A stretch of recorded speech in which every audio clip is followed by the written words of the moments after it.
Sup Gee Sau motion. All right, now Sup Gee Sau translates to double cross arm block. But like all things in Wing Chun, that's just a superficial way to look at it. If I look at it literally like, oh, I'm doing this motion here, that's if somebody comes in and tries to knee me, I have to come in and do this motion. That's what I'm developing. Well, if you look at it as a literal translation that way, you're going to miss everything that you want to develop as you're doing that. All right, so let's talk a little bit about the development of that motion. So when I'm coming here and I open up my hands, my cross at the wrist, and my elbows keep driving forward as my forearms turn over to 45 degrees and down, okay? A couple things that you want to make sure that you are doing this correctly. So when I come in here, I want to make sure that my elbows stay on their path as if I'm doing the centerline punch, all right? My elbows do not stray and try to like flex down this way or turn out or anything like that. My elbows will stay on this semicircular, a little bit of a pendulum action as if I'm doing the centerline punch. So when I come here to do the Sup Gee Sau, you'll notice that this path is on, the elbow is on that same path as if I'm doing that punch. So when you're doing that motion, that allows you to have the elbow to drive that motion down as your forearms are going 45 degrees. So when I'm here, you want to make sure that my wrists and hands are not coming down this way. I never want my motion to be wrist or hand driven. If I do that, I will throw off the balance of tension in the rest of the arm. I know it's hard to believe, but yes, that's true. I never want to come in and think, oh, my hand is going to make extra tension, my wrist is going to have extra tension in it.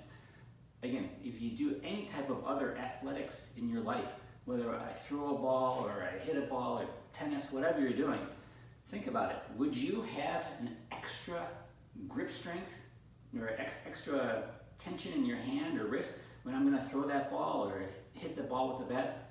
The answer should be no, if you've ever had good coaching in your life. All right, you need to keep everything as relaxed as possible to allow the natural motion to happen and allow the natural connection of arm, body, legs to ultimately happen. If you don't have that relaxation there as you're doing the motion, it's not going to be natural, and it's not going to be fluid, and you're not going to be able to transfer the power from you to the target the way that you want to and the way that you'll have to. So when I'm here, again, my arms cross at the wrist and I turn over and my elbows keep driving. Once I'm hit 45 degrees and my hands are now at this downward 45 degree angle, that's when I stop. That's the motion of Sup Gee Sau. Now, I want to go a little deeper into it. Okay, so what am I actually developing here? Why do I have the two arms coming forward this way? All right, well, it teaches you a couple basic things. One, it allows my arms to be more relaxed so that I'm learning that not only does everything have to be elbow driven, but like I just said, my arms, my shoulders specifically, are more relaxed coming this downward position, just like how I developed a low punch, than if I'm coming here to do centerline punch. So I have to learn how to mechanically do the motion correctly, but at the same time, you are learning to keep the motion relaxed. All right, you have to keep that musculature as relaxed as possible as you're doing that motion. All right.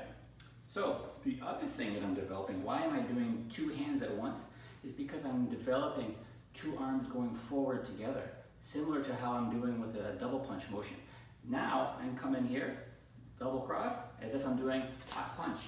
All right, I hot punch this way. So that way, both hands are coming forward. And you notice when I do the pack punch, look, my arms are crossed, as if I'm doing the Sup Gee Sau. My hands come in and cross. So that is a simple way to apply what you are developing, but you have to look deeper into how the body is actually moving. That body control is what you are developing, not just the literal application of, oh, two arms come down, oh, somebody tries to knee me, oh, that's how I block that. Is it possible to do that? Sure. If somebody were to surprise grab you and you were to happen to catch that leg coming up at you and I come down, I could potentially do that if you want to. But you have to look deeper into how the body is moving, and the control that you're developing behind that is what you are learning with Wing Chun.